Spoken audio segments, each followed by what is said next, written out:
What is going on, MOASS Nation? I've got some good news to deliver to you today. It's got to do with Gary Gensler, Ken Griffin, and pieces of spits, just like Ken Griffin and Citadel. So I hope you pay attention because this is going to be important. And we are going to get started right away. But before we get started, all I need you to do, or all I'm going to ask you to do, is go ahead, smash that thumbs up button so that the YouTube algorithm shares this video with as many apes as possible. And if you're not subscribed yet, go ahead and subscribe. Hit that notification bell so you're always notified every time I drop content just like this. But now, without any further ado, let us go ahead and get started.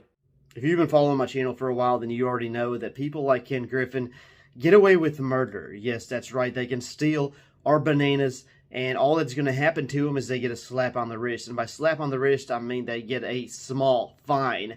And small means under $1 million, but we're talking about $1 billion company here, a company that has kind of a monopoly on things that it shouldn't have a monopoly on. I mean, they're a hedge fund and a market maker, which means that they don't really have anybody to compete against, especially with that high-frequency trading, when they're one of the only ones that have the assets that make them capable to freaking high-frequency trade. Them and maybe like one other company or a couple that I've heard about, but that's about it. So that means they really have no competition, and you really can't do nothing to them, right?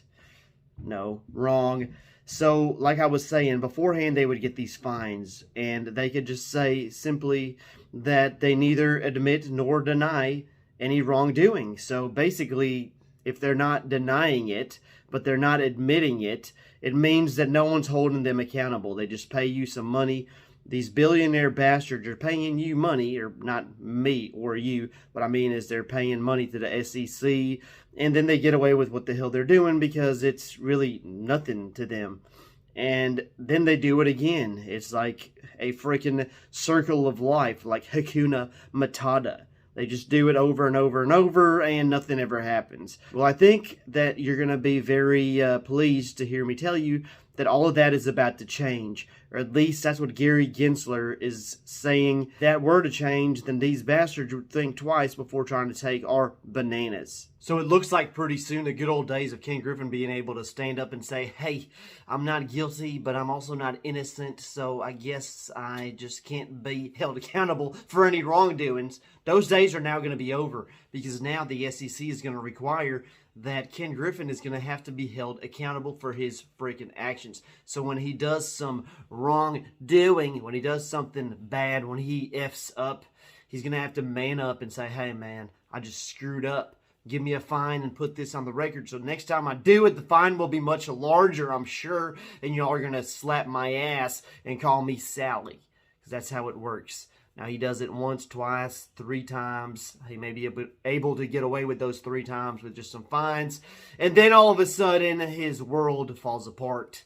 And that's the point of this story, is that the SEC is actually starting to do something. Now, this may not actually have been the SEC's idea, but the point is that it's happening. And let me read you a part of this article just to show you what I'm talking about. Mr. Gensler, in a speech to the Securities Enforcement Forum on Thursday, referred to changes announced by Deputy Attorney General Lisa Monaco last week, including that prosecutors would start considering all prior wrongdoing by corporations when deciding how to resolve a new investigation. While our organizations are independent and our enforcement tools, authorities, and missions are distinct, these changes are broadly consistent with my view of how to handle corporate offenders, Mr. Gensler said. The SEC leaders also spoke about the process for evaluating possible enforcement actions, saying that he has asked staff to cut back on meetings with entities that want to discuss warnings about possible enforcement actions against them. He also stressed that firms should cooperate with SEC examinations in a timely manner. When it comes to accountability, few acts rival admissions of misconduct by wrongdoers. When appropriate and when the conduct warrants it, we may seek admissions in certain cases where heightened accountability and acceptance of responsibility are in the public's best interest.